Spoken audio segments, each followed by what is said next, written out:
to speak. It also doubles as a basketball, but I take this with me when I...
Good morning. I'd like to welcome you all to the John F. Kennedy School of Government here at Harvard, to the ARCO Forum for our second annual Queer Politics Conference.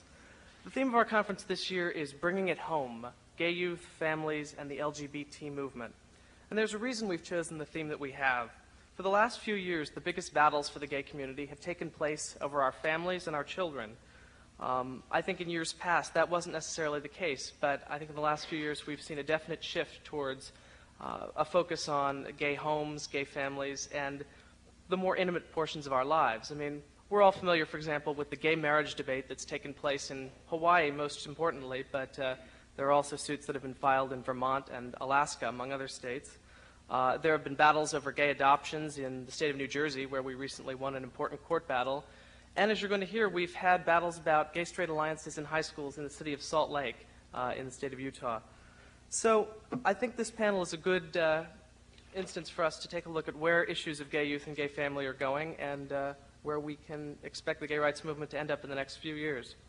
Now, before we begin, I'd like to introduce someone who's going to be making some opening remarks this morning.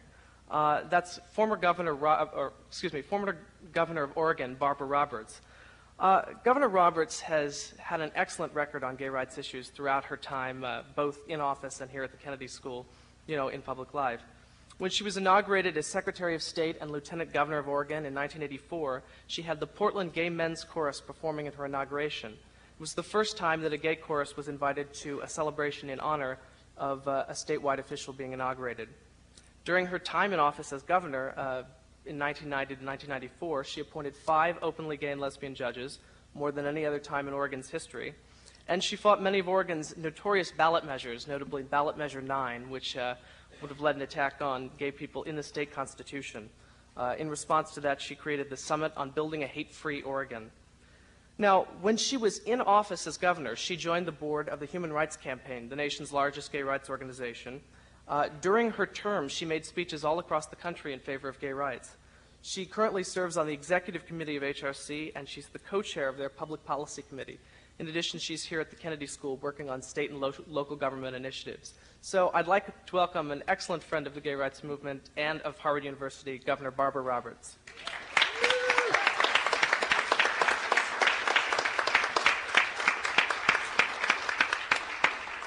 Thank you very much. Thank you to the audience, and Adam, thank you for the kind and very generous introduction. I'm thrilled to be back this year having a second chance at the second annual conference to address this group. We're here to focus today on a pledge, a promise that most of us learned as kids. And it was a promise from America to her citizens that gave them the right to life, liberty, and the pursuit of happiness.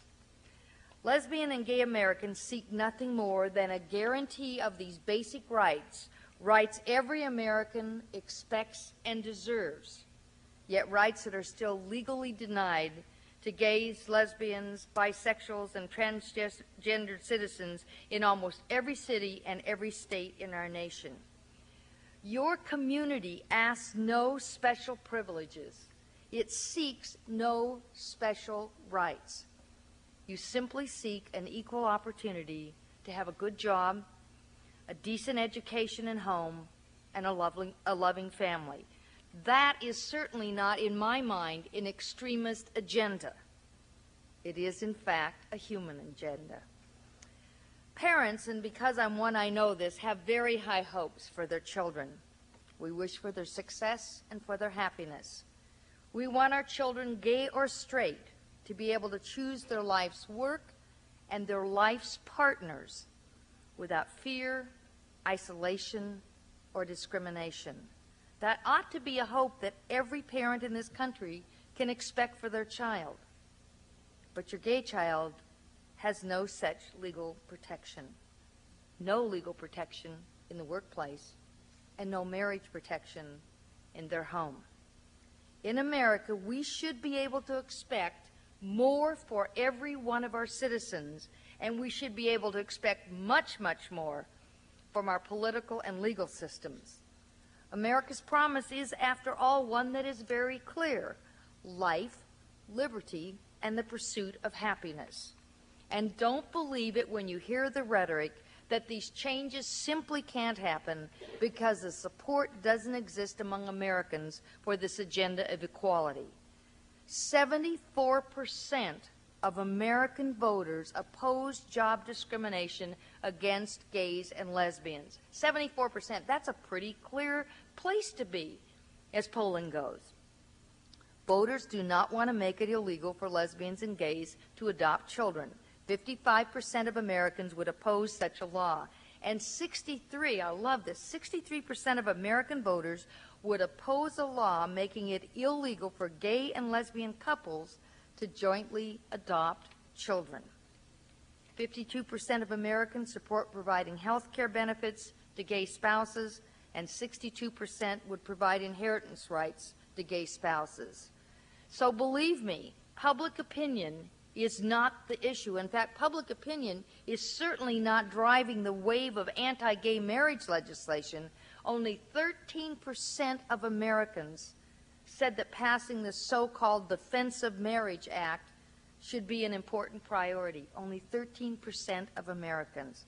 That doesn't sound to me like the extremist agenda is here. It sounds to me as if DOMA is the extremist agenda, and it is not an American agenda.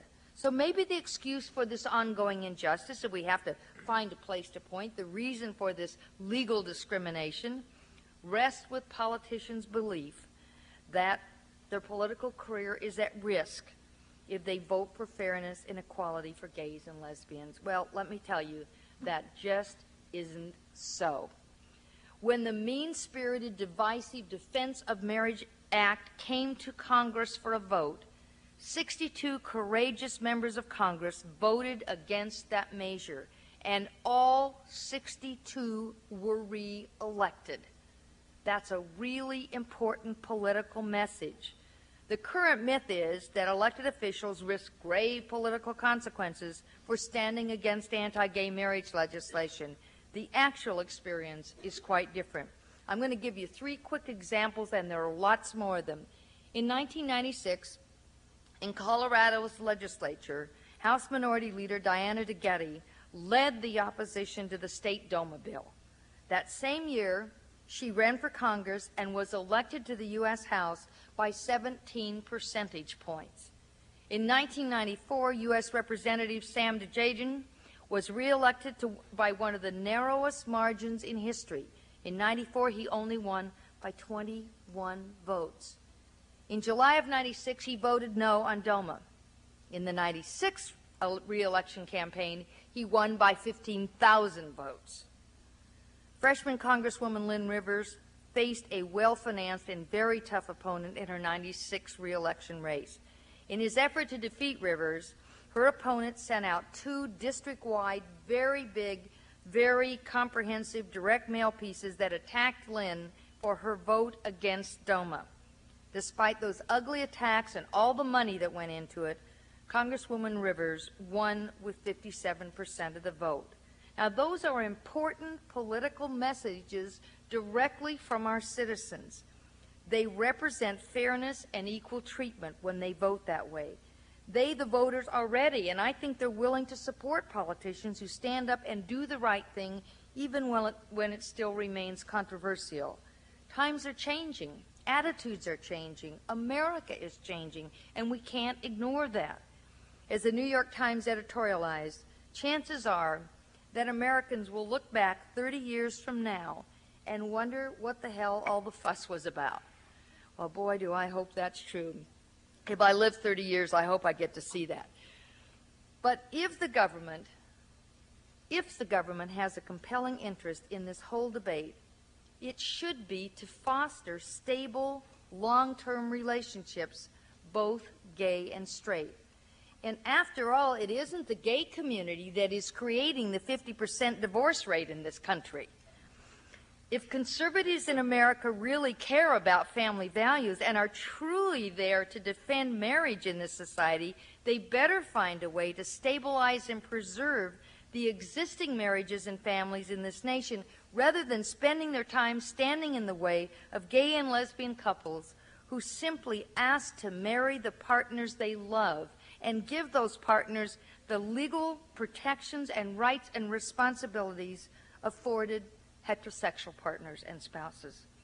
A good home, a stable family, a lasting marriage is simply not about gender. It is about love and respect and understanding and a great deal of patience and communications.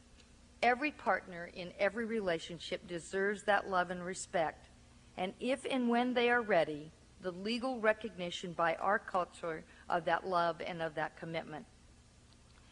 And gay American youth need to feel respected and understood and safe in their schools, their homes, and their communities. They need strong support, not the hatred and harassment that drives too many of our kids to suicide, alcohol, drugs, and the streets. Fear is not a family value. Violence is not an educational strategy. Ignorance and false stereotypes and sort of head in the sand in our schools are not a framework to promote acceptance, diversity, and respect for every student. And the courage of more and more students to come out of the closet, to form student groups, and to just be who they are is one of the best educational strategies possible in this country. Today you're going to have a chance to meet and hear one such student, Kelly Peterson from Utah. Her story and the impact of her bravery and openness is truly inspiring. She is my idea of a real hero, and the support she received from her family is a model of love and what I consider real family values. And Andy Tobias, who was the executive producer, and many other people in this room who worked on a film, a video, that you'll have an opportunity to see in a few months. It's a video about Kelly, and it's about the history of gays and lesbians. It's called Out of the Past. And I've seen the video, and I've got to tell you, I think it should be shown in every school in this country and viewed by every single American. This is about opening the closet and letting in the light. And Kelly's story in this video do exactly that. This conference does that. Your being here and participating and learning opens the door just a little bit further. As Susan B. Anthony said many years ago in the fight for women's rights, never another season of silence. Dr. Martin Luther King pointed out we will not always be surrounded by supporters when it is time to speak out. Dr. King warned us that some people will be offended, and you know that. Some will be angry, and when you think about it, it's a small price to pay for doing what is right. And that's my message to Americans in every state when I speak around this country. And that is my message to political leaders in every jurisdiction in this country. We cannot be silent in the face of hatred.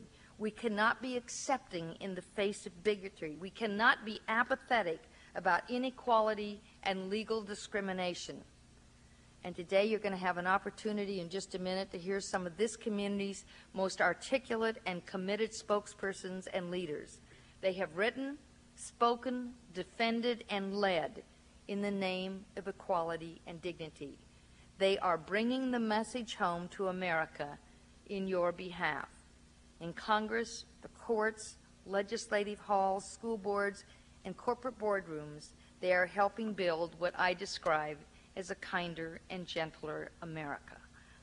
I am privileged to be a foot soldier in this battle for equality and dignity and real family values for my fellow citizens, for gays and lesbians whose agenda is simply the full and equal citizenship that should be, if things were right, the hallmark of a great nation.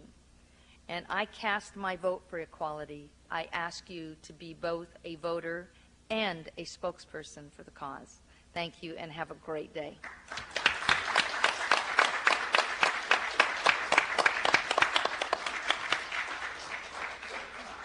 Thank you, Governor Roberts.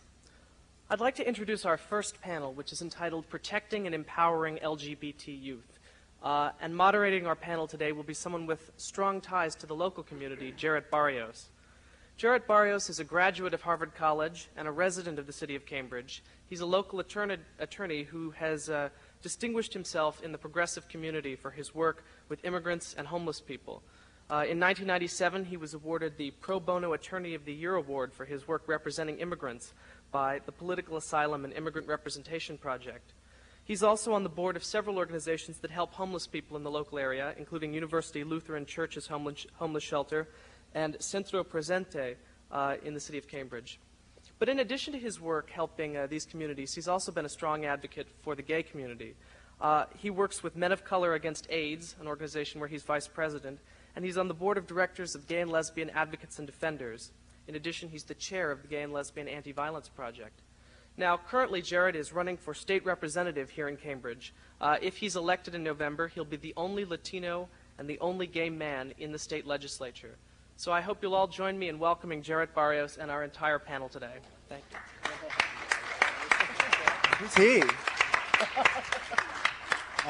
Thank you.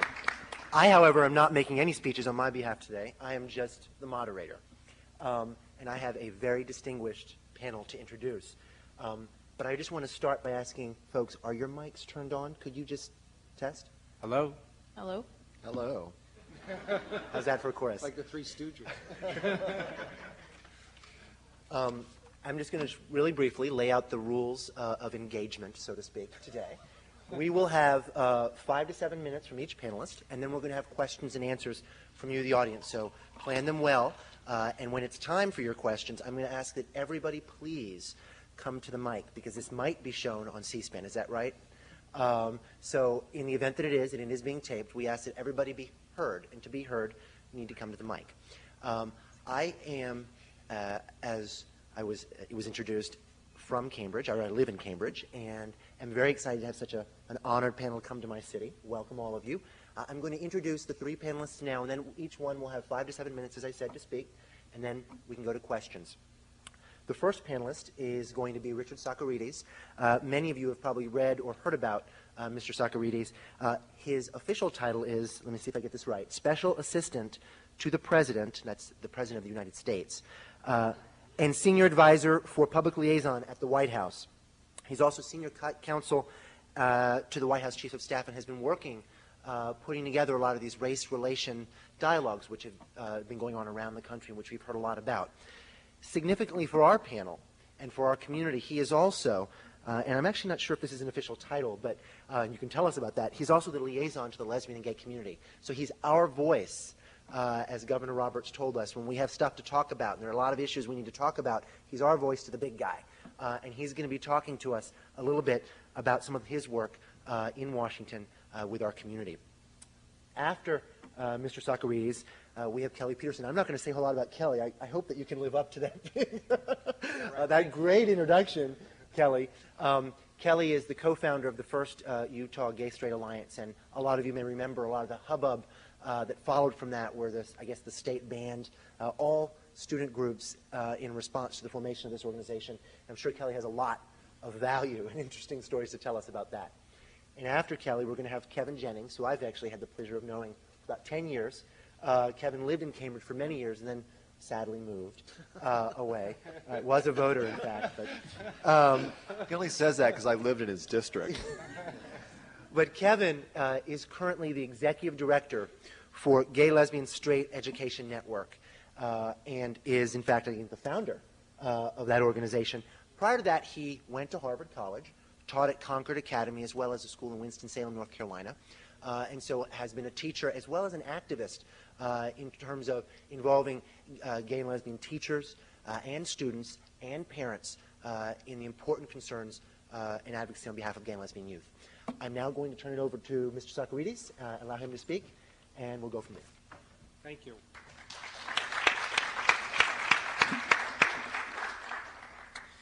Thanks for that nice introduction. It's always nice to be introduced as the person whose voice is your voice to the big guy. Blame me if anything goes wrong. But really, thank you very much for having me part of this second annual Harvard Queer Politics Conference. Thank you, Governor Roberts, for all the work that you've done.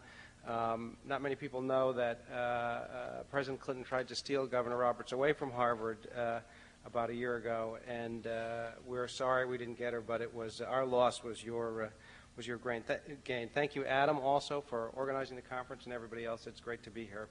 I am especially pleased to be here today with two of the most thoughtful people in our movement, Kelly Peterson and Kevin Jennings. After all, it's not every day one gets to speak on a panel with someone who has one of the great, compelling personal stories of recent memory and another co-panelist who gave the Harvard oration at commencement. At least they let me speak first this morning. It is especially great to be at Harvard, and our discussion this morning is about protecting and empowering gay youth, and I feel slightly empowered this morning myself. You see, growing up, my father, a Harvard man himself, had only two things he really wanted from me. One was that I'd be straight, and the other was that I would go to Harvard. Well, I figure 1 out of 2 ain't bad, and he never said I really had to attend Harvard, just that I would go. So you've helped me fulfill a father's dream in one way today, and I thank you for that.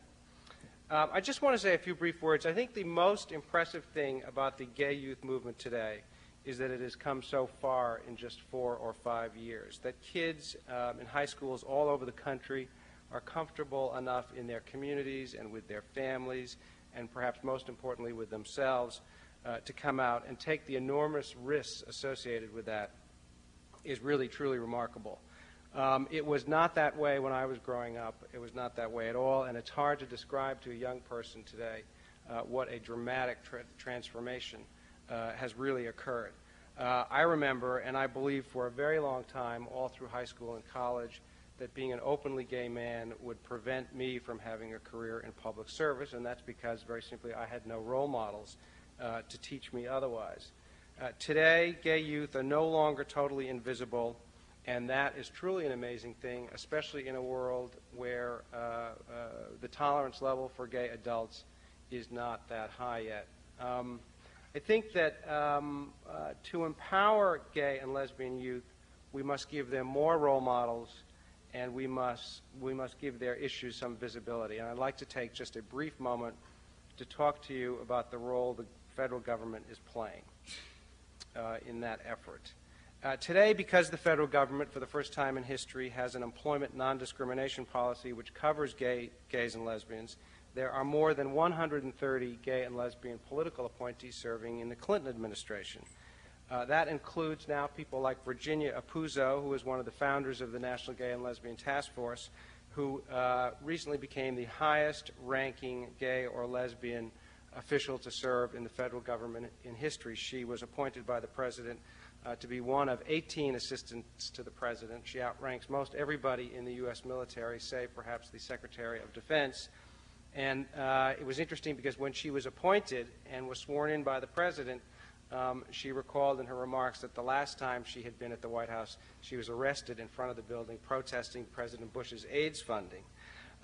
We also now are in the middle of two very bitter nomination struggles. James Hormel, a well-known San Francisco philanthropist who's been appointed by openly gay philanthropist who's been appointed by President Clinton to be ambassador to Luxembourg.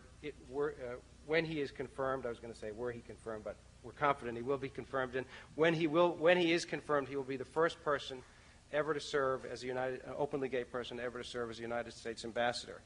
Fred Hochberg, who currently serves as the chair of the Human Rights Campaign Board, where Governor Roberts has served for so long, has been nominated to be Assistant Administrator of the Small Business Administration, which would be the first time an openly gay person served in the role of a Deputy Cabinet Secretary. These, I think, importantly, are our role models, or at least the role models where the federal government can play a role. And we think that that's been very important work over the last 5 or 6 years.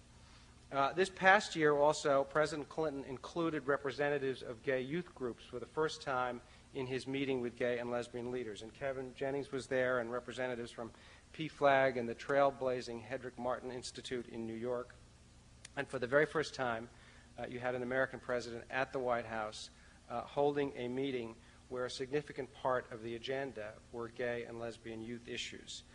Kelly Peterson also recently met with the president. Vice President and Mrs. Gore have made it an important feature of their annual family conference in Tennessee to include representatives of gay and lesbian youth. So things in Washington, in terms of visibility and in terms of creating role models, I think really are changing. We've also taken some recent steps to help protect the health and safety of gay youth. Last year, the Department of Education, a full year before the Supreme Court's recent ruling in the Untitled case, held that Title IX of the U.S. Code prohibited sexual harassment of gay and lesbian youth in our nation's schools. This significant regulation has, and we hope will continue, to empower the staff of the Federal Education Department to work more aggressively to curtail violence in our nation's schools against gays and lesbians. Now, clearly, Title IX doesn't cover all types of harassment, but what the Education Department ruled is that gay and lesbian youth could be a part of a sexual harassment claim, and I think many people say that this is potentially the biggest step the federal government has taken in the last 5 or 6 years to help protect gay and lesbian youth. Representatives of gay groups like Ray Carey of the National Youth Advocacy Coalition and others were included in last year's White House Hate Crimes Conference, where the Attorney General singled out Assemblymember Sheila Kuehl from California for her legislation banning discrimination against gay youth in California, and where the President, for the first time, introduced legislation that would make it a federal crime to commit a bias-related crime against a gay or lesbian person. The Federal Department of Justice and Education have recently released a manual for schools across the country called Preventing Youth Hate Crimes, a little show and tell. And it deals openly and honestly with violence directed at gay youth in schools. Now, also for the first time, the Centers for Disease Control, a part of the Federal Department of Health and Human Services, is funding important studies that tell us so much about gay youth at risk.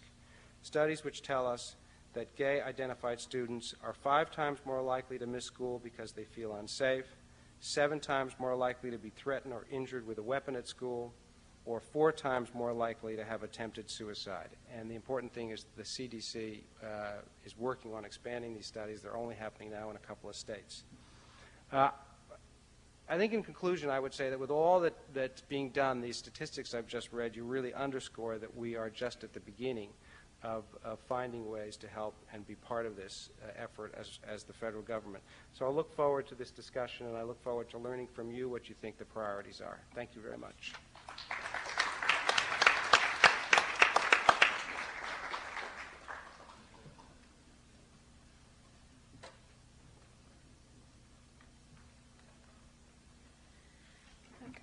My name is Kelly Peterson.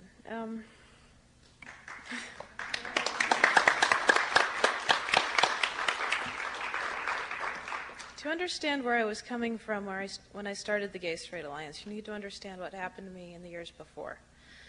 I began realizing I was having different feelings from the girls I knew when I was in about 6th grade. I knew I liked my friends in more ways than I would like my friends. But I didn't have a name for these feelings, because in sex ed in Salt Lake City you're only taught that boys have this part and girls have this part, but that's about it. So I had no idea what was going on. During the years when I was realizing I was gay, I knew this was not okay. I was not going to be okay with my friends, and my friends were not going to be okay with me. So I decided nobody needed to know I was gay, and I could change myself if I tried hard enough. And that's what I went about doing for the better part of my adolescence. When I was in 9th grade, I was gay bashed, even though nobody knew I was gay. The girls' reasons were that I was taller, stronger, and I could run faster. If that's what a lesbian is, then I guess that half the Olympic team is.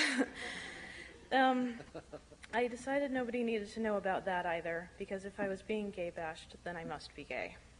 So I told my mother, when she asked where all the bruises came from, that the girls in gym class got a little rough with me, and it happened to everybody. So I was, during this process, I was still trying to change myself, but there were rumors going around my high school that I was a lesbian.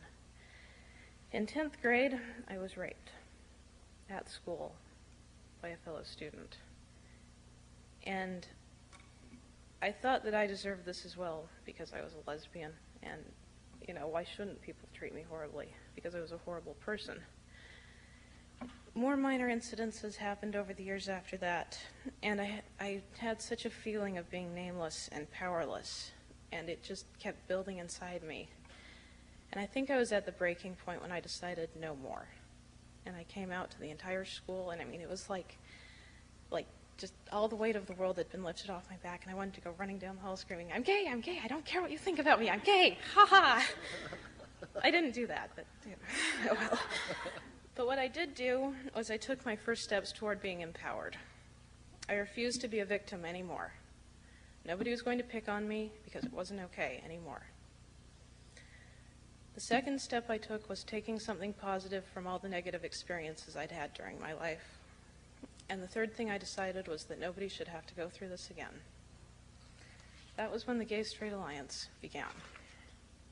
In September of 1995, a group of 20 high school students, led by myself, Aaron Weiser, and Johnny Tuero, got together to plan the birth of Utah's first Gay-Straight Student Alliance. The majority of us were from East. By October, we'd found the required teacher sponsor, we'd drafted our formal mission statement, and we had it signed by 10 students. That's a pretty big step to take in a school like that. The principal looked over it, and he began meeting with us. He has always been very supportive of us. He looks at his students as if we were his children, and he wants all of his children to feel safe in their home. He was, however, very concerned because Utah is very, very conservative. And he consulted the district attorney because he figured you go to the highest power to get the best answer. So the club was legal under an Equal Access Act, which was, oddly enough, sponsored by a conservative Utah senator.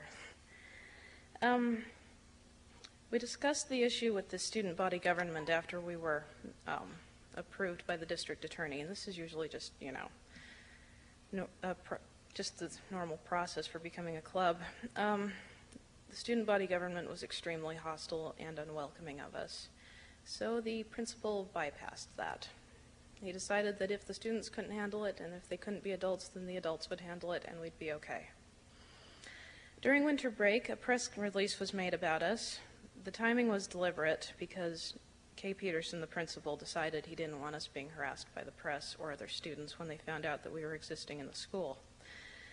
The club began being used as a dividing issue because it was an election year. Any politician that supported us was automatically pro-gay, and they were considered to be just on the fringe. Public forums and marches and rallies began being held, and the club was now a big political issue. On March 22nd in 1996, the school board voted to ban all non-curricular clubs rather than allow our club to meet. The new policy, however, didn't begin until the next fall, so we had the rest of the year to be a club. We did as much as we could for the last few months. We held a prom and went to movies, and we just did everything that we'd planned on doing from the beginning. And at the end of the year, 2 bills were introduced by the Utah legislature. The first bill introduced banned all gay, lesbian, bisexual, and transgendered people from being hired at, teaching at, being employed by, volunteering at, or otherwise participating in Utah schools. It also prohibited school employees from discussing homosexuality in their private lives. This bill failed. That's not the good news. The second bill that was introduced banned all school clubs that dealt with bigotry, criminal behavior, and human sexuality. That bill passed. For the 1996-97 school year, my former partner and co-founder Aaron Weiser took over as the new leader of the GSA, and they were renting their room under the Civic Center Act. So there was really no problem with them meeting, and now all the kids from all the other schools could come. My sister Holly and Elizabeth Benson are now running the GSA as co-presidents. There are about 30 kids going now from 3 different high schools. And I'd like to wrap this up because I'm sure some of you have questions about the suicide of Jacob Orozco. What I can tell you about Jacob Orozco's death would take about 10 seconds. On September 3rd, 1997, at approximately 3 o'clock in the morning, Jacob Orozco hung himself. Jacob left no note, there was no autopsy, and Jacob was not buried. He was cremated. And Jacob probably did not kill himself because he was gay. The gay community has used Jacob's suicide as a political button to push against people to say, you know, see what you did to him, he killed himself. How terrible you must feel. But the person that they're pushing towards the conservative right is not Jacob. Jacob really didn't care that he was gay. It was just a non-issue for him. But the reason why people push Jacob being gay into the spotlight was that was the only facet of his life that they knew about. I won't go into every detail about why Jacob probably killed himself, but, I mean, his life was horrible. Outside of being gay, that didn't even measure up.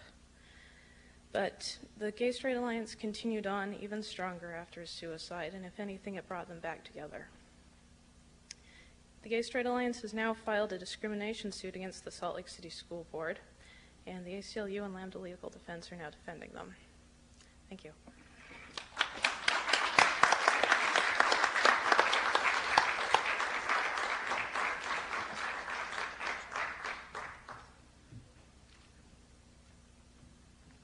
Hi.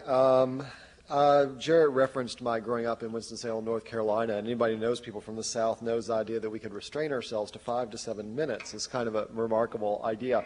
You ask people in Winston-Salem, where's the McDonald's? And you get, now, McDonald's is right next to where my Aunt Susie used to live. Now, Aunt Susie's parents, Paula and James, and then like 10 minutes later, you're like, where's the fucking McDonald's? The fact of the matter is I will try very hard to keep myself to 5 to 7 minutes. This will be a major miracle should I achieve it. Particularly since I'm having all these different waves of nostalgia. The last time I was in this space was in 1987 in the Boston premiere of The Normal Heart, Larry Kramer's play about AIDS, in which I played Larry's partner who dies of AIDS in the last scene.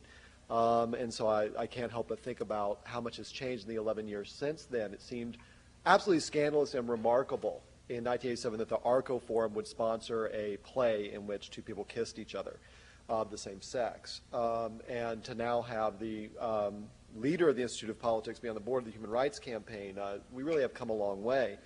And for me personally, since in 1987 I was a closeted history teacher with Courtney Jocelyn, sitting in the audience as one of my students, and to see her back in a very different role as well as myself. And in fact, some of the students from my classes came to see the play not knowing what it was about, were so shocked to see me kiss another man. But we've come a long way, baby, as they say. 2 of the reasons are sitting here. I want to thank Richard Sacharides for making sure that this issue has been on the president's front burner. In 1993, when the president met with leaders in the lesbian and gay community, there was no talk of lesbian and gay youth issues, no talk of homophobia in schools. This was simply not on the radar screen. Richard made sure that a quarter of the representatives this time were people who addressed that issue, and I'd say roughly a third of the meeting focused on it. And change often proceeds from very incremental inside steps that are not visible to the outside world. And people who take those steps, they're not giving big dramatic speeches and getting documentaries made about them, but those steps are critical. And I'm very grateful for Richard fighting the good fight from within the system, which is an often harder fight to fight than from outside.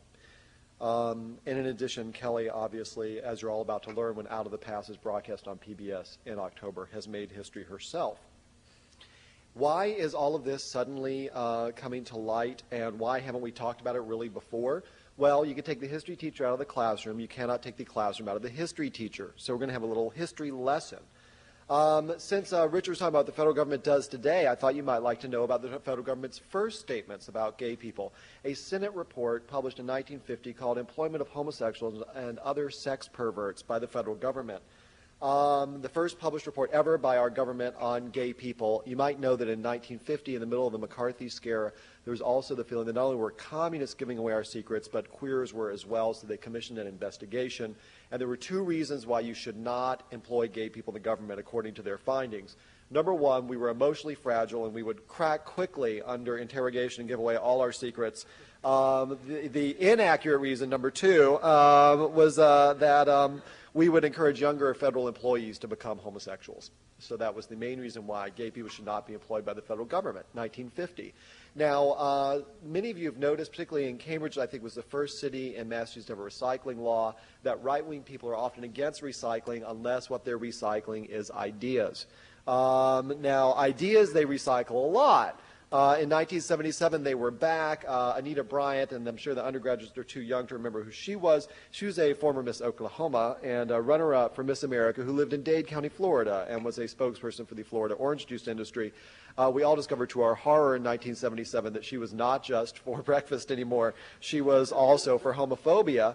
When the Dade County passed a gay rights ordinance, she started a national campaign called Save Our Children, which led to the repeal of the gay rights ordinance in not only Dade County, but in many other cities across the nation.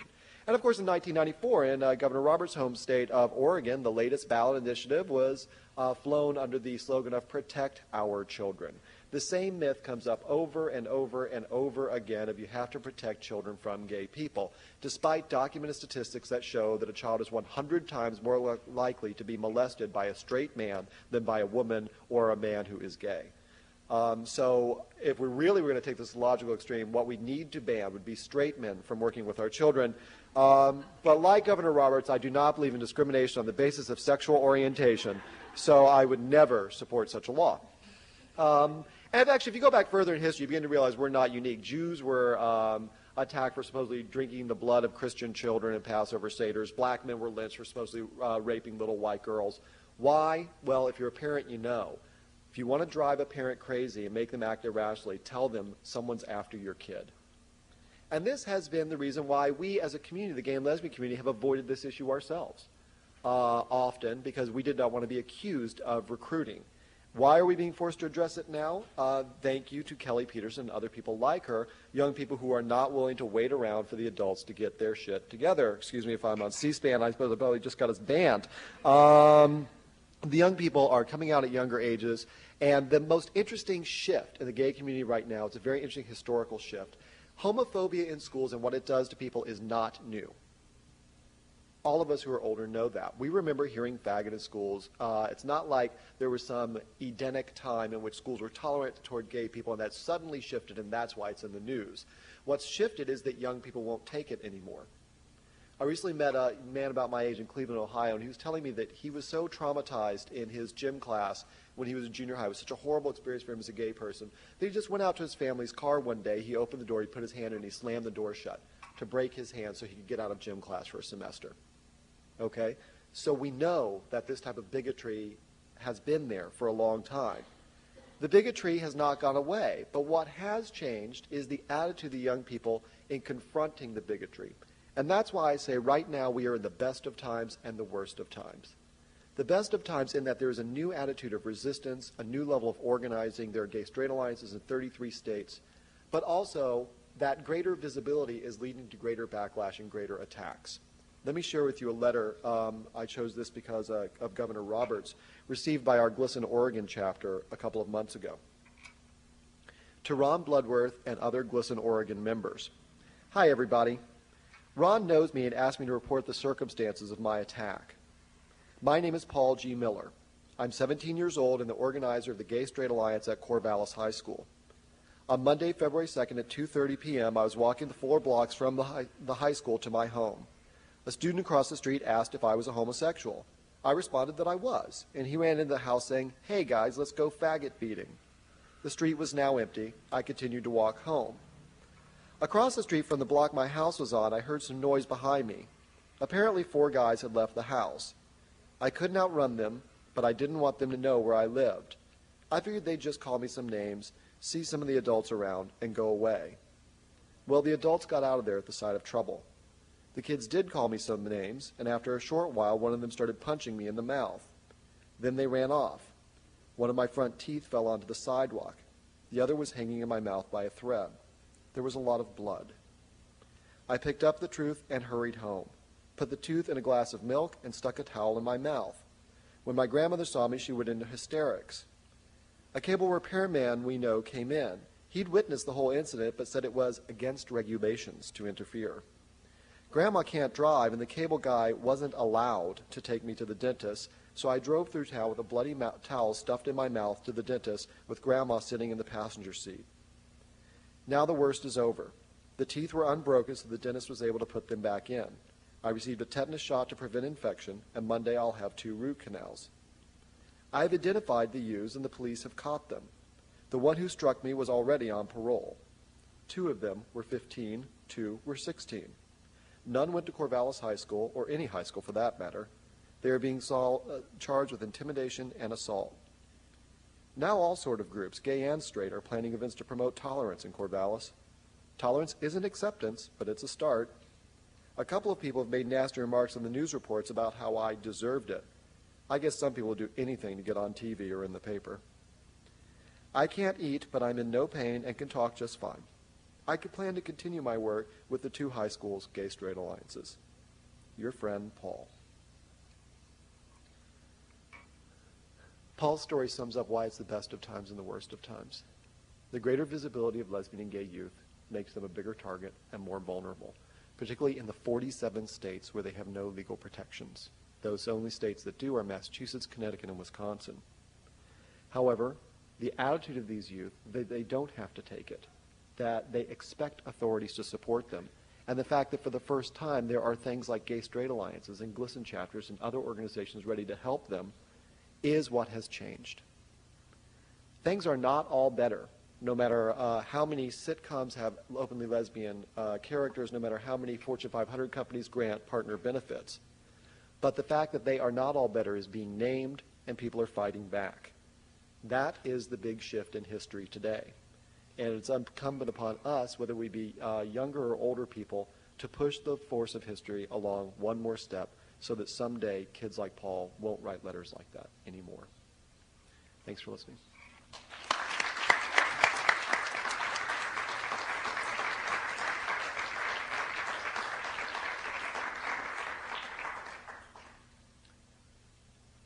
I'm looking at my watch, and I see that we have about 40 minutes. Is that correct? 35 minutes? Okay. And I'm going to encourage all of you, please, to ask questions. But being a process queen, I'm going to ask you, if you wouldn't mind, there's a mic over there, and is there a mic over there? For those of you who have questions, and again, this is primarily because this is being taped, go to the mic, identify yourself, and if you wouldn't mind, make sure that your question ends in a question mark, meaning let's keep them to questions. And if you have comments, share them with us. Keep them brief so that we can get our panelists sharing with us their information. So if you've got a question, and I'm looking around, I see a lot of people who I know have questions, because they always have questions. Please come up and get our panel started. Thank you.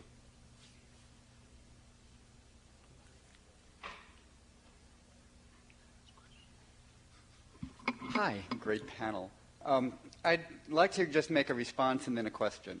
And who are you? My name is Warren Blumenfeld. I live 100 miles from here in Lesbianville, USA, in Northampton, Massachusetts. My comment first is that Governor Roberts gave us some wonderful statistics about how things are getting better. I just wanted to give some of the other side of that. Newsweek magazine did a survey and asked whether we should have job opportunities, and 78% said yes, we should have job opportunities on a general level. But then when we have it down to the specific level, 46% said that we should not be allowed to be high school teachers, 49% said we should not be allowed to be elementary school teachers, and 52% said we should not be allowed to be members of the clergy. which is conforming to the societal stereotypes that we molest and recruit children and that we're sinners. My question is, I live 100 miles away from here, and I heard about this on the internet, and I'm here. I was in town, and I'm here. Why do we have such a small turnout for such a well-publicized event with such remarkable panelists? Do we need another Anita Bryant of 1977 to organize the community so that we have people coming out to remarkable events like this? What can we do to increase the political activism on the part of our members of our own community? Warren, did you have anybody in particular you wanted to answer that question, or is it to the panel? To the panel. Okay. Well, I think if I could solve that question for GLSEN would be a lot bigger. I think that there's so many things you brought up there I think that are really important. And actually we find in all these polls that when we get very specific about what the jobs are, that the 78% drops pretty fast, and nowhere faster than around teachers. So let me take that one if I can, and then also take the second question. Having talked too long, I didn't read the other thing I wanted to read, which is I spoke at this terrible place in New Haven a few weeks ago, small college there. And at this, the day before I got to Yale, there was an article in the local paper about members of GLSEN, Connecticut who were teachers who come out of the closet.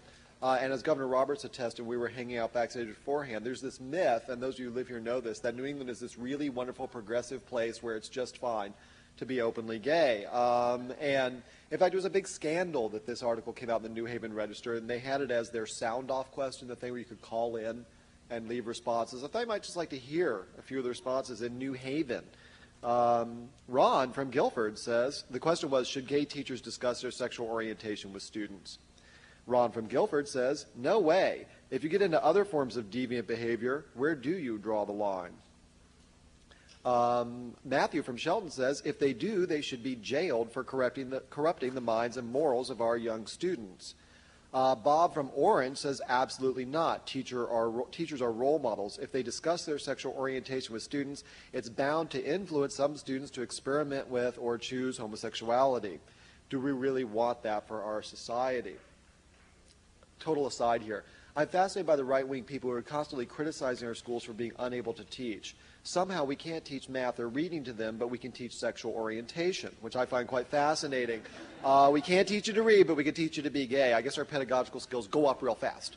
I think they need to get their stories consistent on that side. Either we can't teach or we can.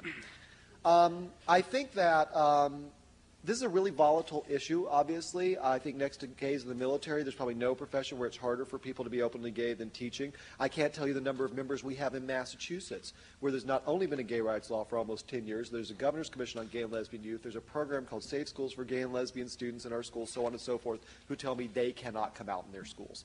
I'm astounded by it when I hear it. And it leads me to conclude that there is indeed persecution and opposition. I don't want to underplay that at all. But I think the real obstacle we're really facing is our own community for two reasons.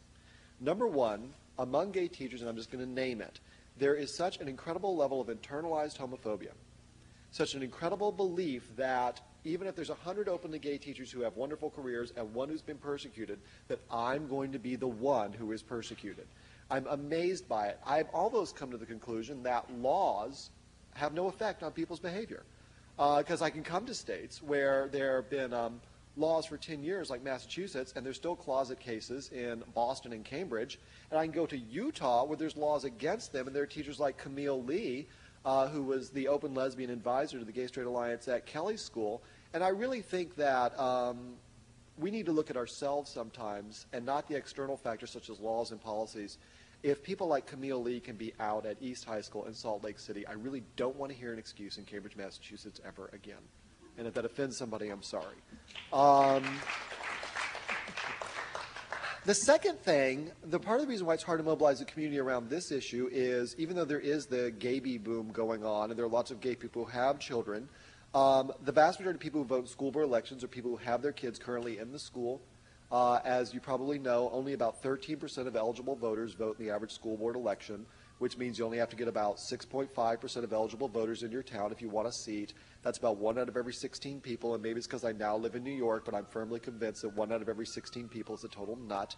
All you have to do is get 1 out of those nuts out, and you win the seats. The right wing is much more compelled and organized around this. 54% of all school board members in this country are religious conservatives. They've done a very good job of monopolizing this issue, partly because we have conceded the field entirely. Gay and lesbian parents often are not out because of fears of the consequences for their own children. So the parents who are on our side, who should be fighting the fight, often don't feel they're in a position to fight it. And the rest of the community feels very separate from those issues for both good and bad reasons. For good reasons, in that we don't have kind of kids in our lives every day, so we're not thinking about it, so that's fine. But secondly, there's an incredible level of internalized homophobia among the adults in our community. Namely, we don't want to go back and address gay and lesbian youth issues because for the vast majority of us, that takes us back to the time in our life when we were most powerless, and we want to forget that time as much as we can. Our community has a very conflicted relationship with youth. On the one hand, we idealize them and objectify them. On the other hand, every kind of muscle queen in the South End, and that's, as a former South End resident, I can say that. And I think I still have a Mike's Gym membership card somewhere. But behind every fabulous gay adult I meet in Chelsea or in DuPont Circle in the South End or whatever, there's still the little sissy who slammed his hand in the door because he didn't want to go to gym class. And so much of our adult self-esteem sometimes seems to be based on running as far away from that time in our lives as possible. So I think that our community, to be effective advocates for young lesbian and gay people, needs to resolve, the adult community needs to resolve some of its own issues around this. And I don't have the solution for that. Maybe we could set up massive therapy centers. I'm not sure. Warren actually, to out him a little bit, is a contributor to a new book I have coming out in the fall called Telling Tales Out of School, which is a collection of memoirs by lesbian, gay, bisexual people from their 20s to their 80s about what it was like to be a young person in school. And I tell you, I am more and more convinced that the dysfunction of our adult community can all be traced to what people experienced when they were kids. And until we deal with that, many of our problems, not just advocating for gay youth, but believing, for instance, that we are genuinely entitled to equal rights. Listening to Kelly talk, the thing there is how much we're raised to believe we don't deserve to be treated any better, that we deserve to live and therefore should use a condom, that all levels of the dysfunction in our adult community we can trace back to that young time in our lives. And then until we resolve that, I don't think we're going to see the kind of mobilization both you and I wish we would see around this issue or many other issues. Yes, I'm done. And I'm not sure there's anything to add to that. Hi. I didn't know if someone over there was waiting for a question. Did you want to ask something? No. Okay. I'm Arthur Lipkin. I don't live 100 miles away. In fact, I live in Jarrett's upcoming district and have for the last 51 years. I'm a townie. And I do teach the only course at the Harvard Graduate School of Education with gay in its title that has to do with gay and lesbian issues in schools. I had a couple of comments and a question. I'm glad that you brought up, Kevin, the issue of why the adult community doesn't want to revisit some of these youth issues because of their own pain that they would just as soon forget. I also want to add something to your concept of why teachers remain closeted. Of course, there are those who fear the tires slashed in the parking lot, and those few who might fear actually losing their jobs or getting crummy assignments from their superior the next year, extra lunchroom duty, whatever it is that makes teachers miserable. But there's also, I think, a very clear concern, and perhaps a deserved one, although teachers, I think, can be talked out of it, that they will lose their effectiveness in the classroom if they are out to their students, that they will lose their respect, and that students won't feel they can learn from these people. And I think nothing is more important to a teacher than the capacity to inspire and teach these kids. And if they think that that is threatened, they are really going to back off from anything that would compromise that capacity. So I think that needs to be worked through. there was a reference to the changing federal guidelines and some of the youth risk behavior surveys that are done through the CDC that I almost said Charles, forgive me, Mr. Sacharides.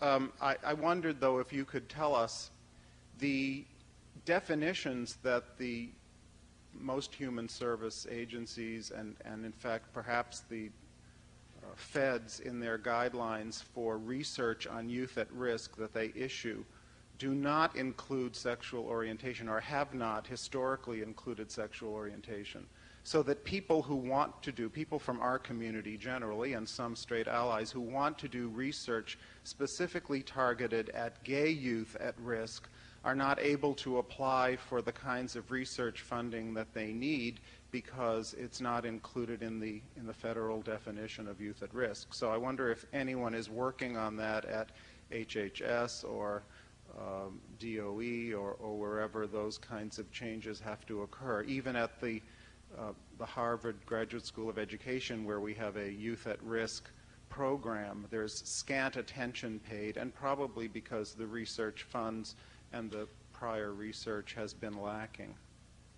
Well, let me tell you, I'm not an expert on this, but I would be very surprised if there were any federal research funds that were available to study youth at risk, which were not available on an equal basis to people wanting to study gay, lesbian, transgender issues.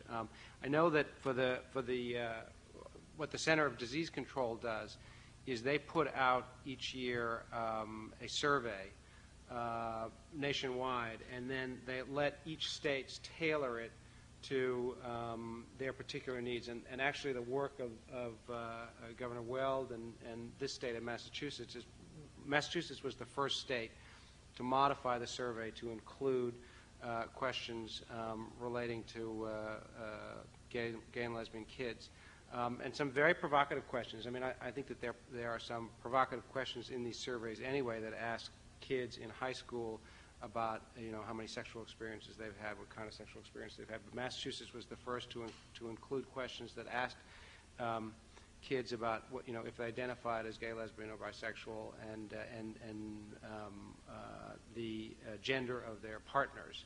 And now Vermont is doing some of that.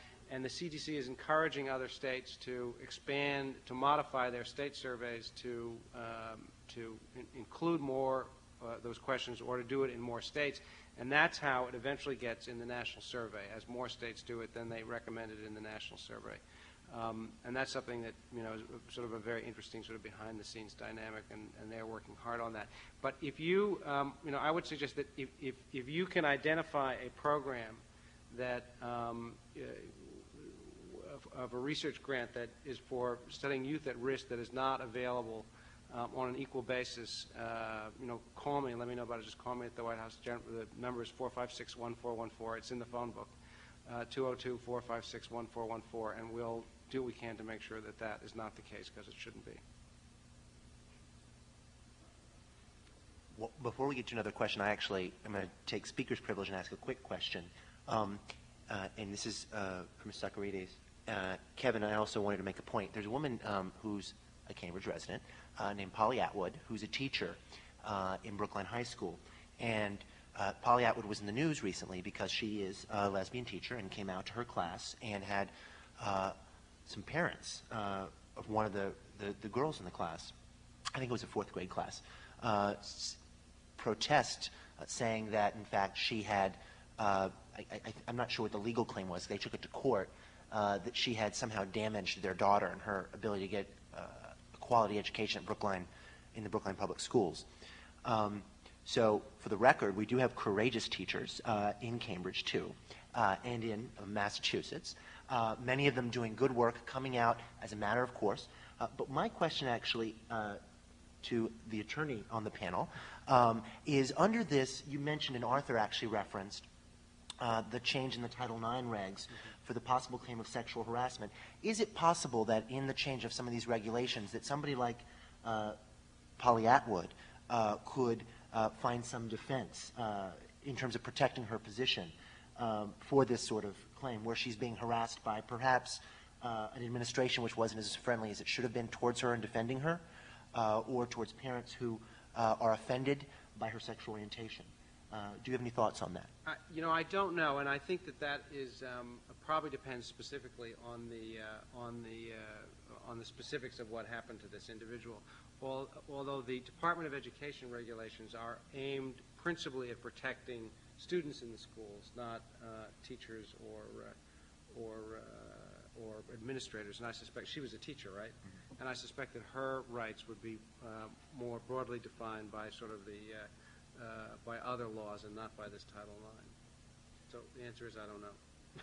Actually, let me pick up. There are a couple of things I want to say in response to that. One, specifically to answer your question, but let me make these other comments. I'm very aware of the brave leadership of teachers in Cambridge. I want to personally thank Arthur Lipkin, who, for people who don't know, I believe was just about the first openly gay teacher in this state, and who, when I met him when I was a second-year teacher, made me realize that you could come out of the closet as a teacher. He taught at Cambridge Rindge and Latin for 20 years. So I want to thank Arthur, whose role in making this history in this state maybe has not been as noticed as it should be.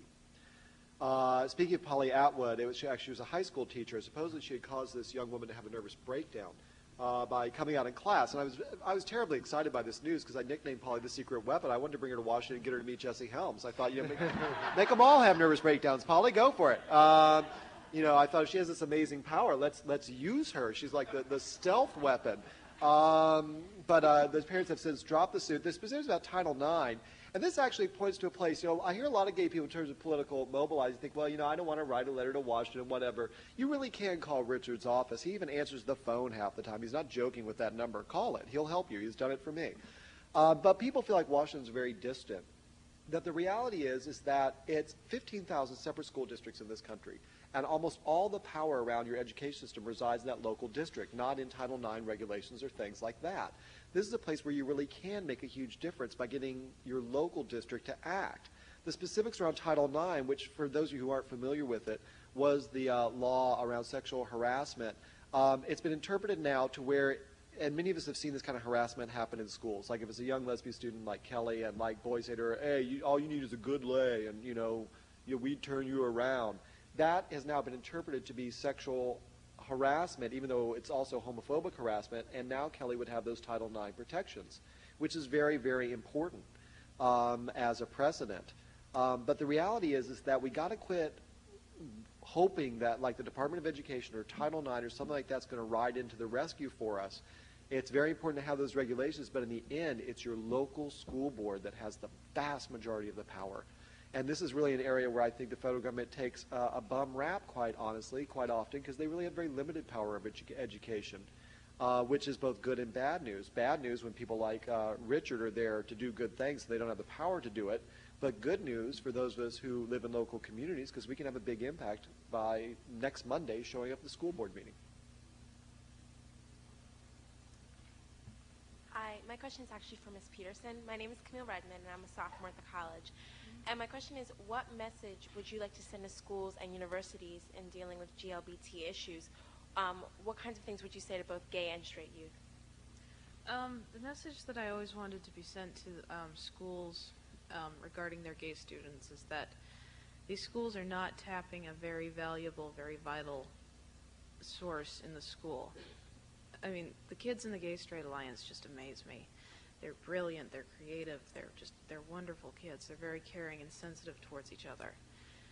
And the school system was neglecting them. That is what the schools are doing to these kids. And some kids are getting extremely lost in the system and not even being able to find the Gay Straight Alliance or the kids who are meeting it just to have acquaintances. And these kids are the kids who are killing themselves. So these schools are essentially, providing the basis for which these kids are going to kill themselves. The message I would like to be sent to gay kids is that they are not alone. There's always somebody else at the school. It's just a matter of finding them. That's what the Gay Straight Alliance should be for, is for the kids who need to socialize with somebody else like them. That's what it's for. And so when this message comes together, you need this, they need this. Okay, why aren't we having these? that's what the schools should be thinking about when they're banning gay straight alliances or not letting them in. Hi, my name is Myung Lee, and I'm a student here at the Kennedy School.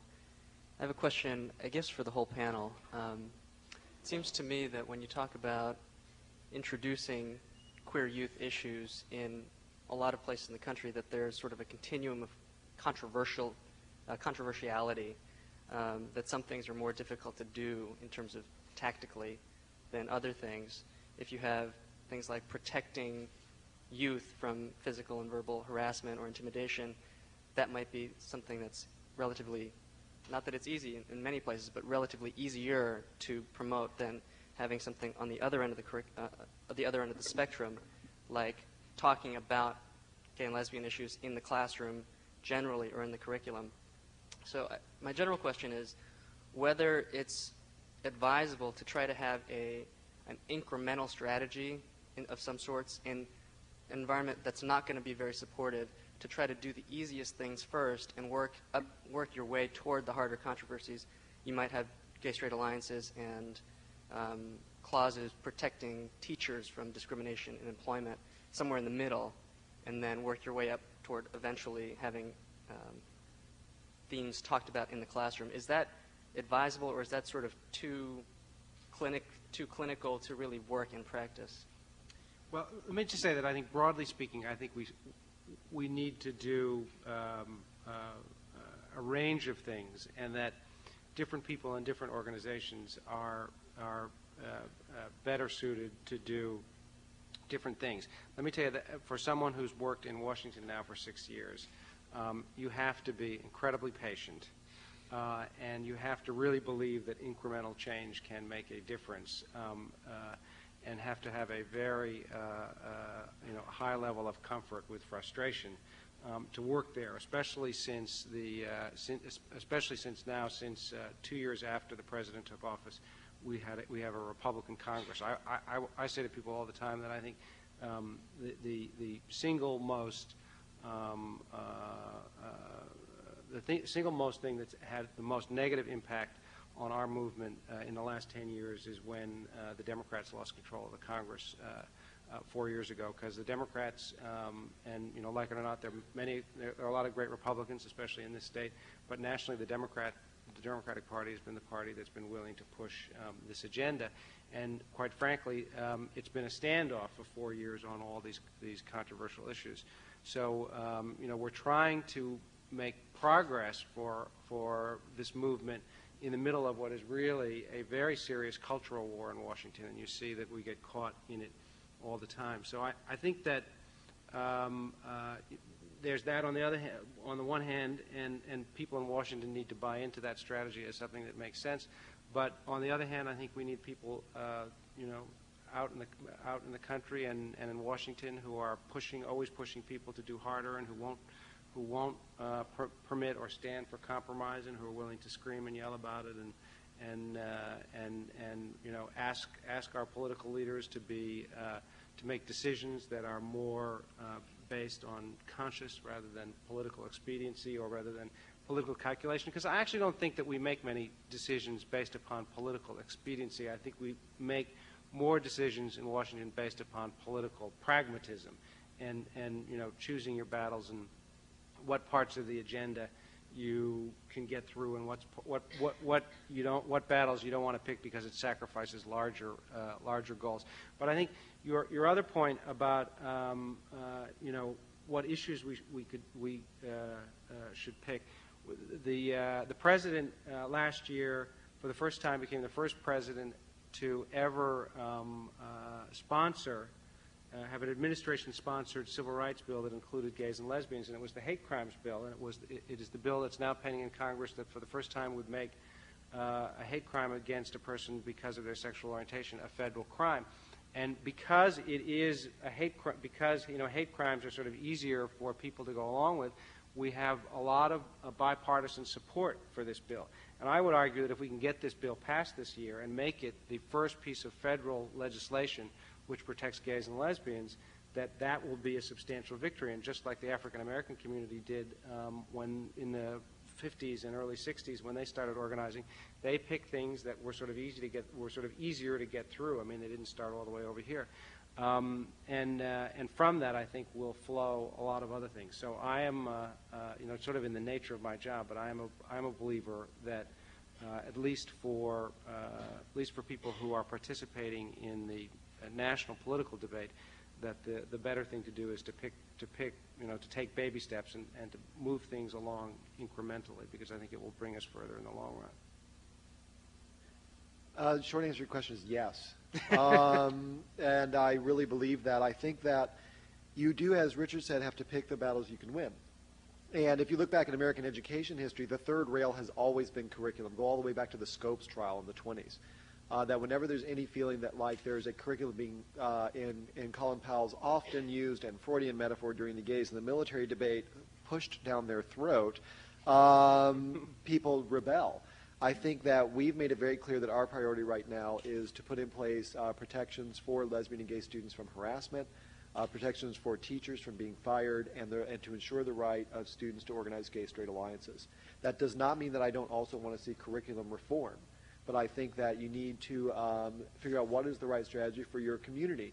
We will be launching, and this has been 2 years in the works, our first major push around curriculum this year. The Out of the Past film, which Kelly is featured in and which Barbara mentioned, is a film on lesbian and gay history put together by a team of people from GLSEN with the explicit idea of it being shown in U.S. history classes. We never dreamed this would win the Sundance Film Festival or be on PBS. We started with a much more modest goal.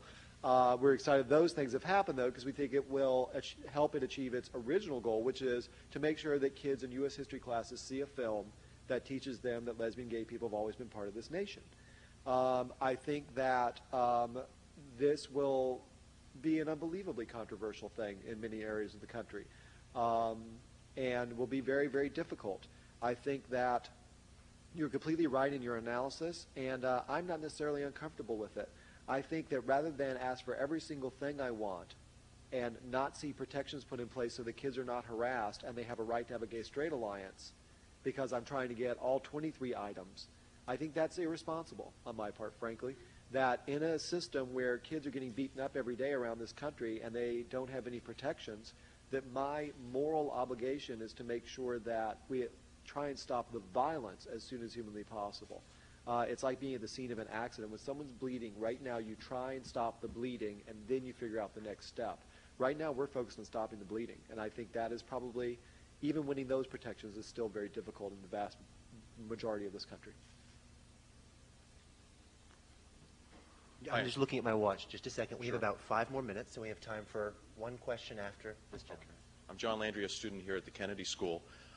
Question for Mr. Jennings. Recently, the Roman Catholic bishops, of all people, issued a letter on gay youth, urging parents not to disown their gay children and to accept them to a limited degree. We still have a ways to go. As an openly gay board member of a Catholic high school, I wonder if GLSEN has any plans on building on the momentum of that in Catholic education. Absolutely. In fact, I want to get your card afterwards. We have a Catholic Schools Task Force, and one of the recipients of our Pathfinder Award last year was the Archdiocese of Oakland, where they have Gay-Straight Alliance in all Catholic high schools in the Archdiocese. So I think, yes, are you listening, Cardinal Law? Is he still here? I don't even know. I've been gone for so many years. God, some old queens won't die. But the fact of the matter is that I think that every school, public, private, or parochial, has an obligation, as Kelly said, to make sure that every child thrives. Religion is not an excuse for child abuse, period. Even as you pointed out, the Catholic bishops are recognizing that fact. And there are some very courageous parochial schools around the country. St. Peter's Prep in Jersey City, I can name specific ones that are doing really good work on this issue. And I think that it's very important that we expand that work. And if I can add in a little kind of codicil to that, we also need to recognize that the voucher scheme that the Republicans are pushing right now in Congress is very dangerous, because what it could do would be to literally dismantle the public school system as we know it and allow people to use your tax money to send their kids to private religious schools. And if you think it's hard to win this fight in a public school, it's much harder in a parochial school, Lord forbid, a Baptist or a Mormon school. So I think that we need to realize that the voucher discussion going on right now in Washington, D.C. is all about gay issues, frankly. And it will cripple anything GLSEN is going to be able to do if that goes through.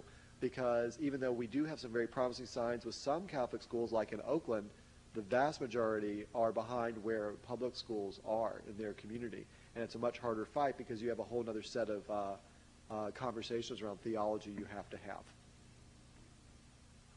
Hello, my name is Scott Boulay, and I'm a second year here at the Kennedy School. And I wanted to first thank Adam and Myung for all the work that they did to put this together. The last time I asked a question in this forum, the speaker was Gary Bauer of the Family Research Council, and there was a sea of rabid, nasty conservatives, so this is quite a nice change.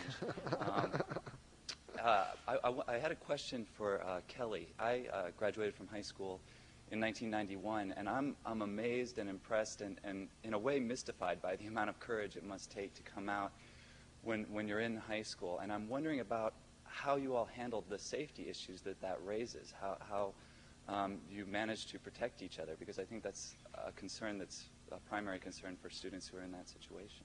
One of the fears of the kids in the Gay Straight Alliance was that we were going to be outed and beat up in the hallways. So we worked out a pretty elaborate buddy system. We all had whistles around our necks. Most of us carried mace. And we just decided that nobody was ever going to catch us alone. If any of us had to walk home, we worked out rides, and we got ourselves as figured out as we could. Yeah, and I would say that makes every adult gay person in this room furious. If it doesn't, I really wonder where we are as a community. To think of them having to carry mace around their school just makes me livid. I just hope it makes people, if they heard that correctly. And the amazing thing is, if you see this film, which hopefully you will all see soon, and the net proceeds go to Kevin, right? Go to GLSEN, not Kevin. Thank you. And specifically go to our Student Pride program, which is to fund the creation of more gay straight alliances around the country. But your courage, as exhibited in that film, and the calmness with which you all, protected each other was really, truly remarkable. It's really an inspirational film, and it was directed and produced by Jeff Dupre, and Andy Tobias, who was speaking in the afternoon panel, it was the executive producer and a very famous Harvard alum. If it makes you feel any better, none of the kids are carrying mace anymore. It does make me feel better. I mean, also, you'll see in the film, there were death threats made specifically on Kelly's life. And the wonderful story is that isn't happening anymore. And the wonderful story, I think, of the whole panel is that there are young people like Kelly who, in spite of those climates, have stepped forward and say, I'm not going to take this anymore. Because if you paid attention in history class, at every great change in history, people didn't wait until it was safe. People just said, I can't wait any longer to have my rights. I want them now, and I don't care about the consequences. And that's why I put Kelly with people like Rosa Parks and other incredibly courageous people who knew it was the right time, even if other people didn't. Could you join me in a round of applause for our panel?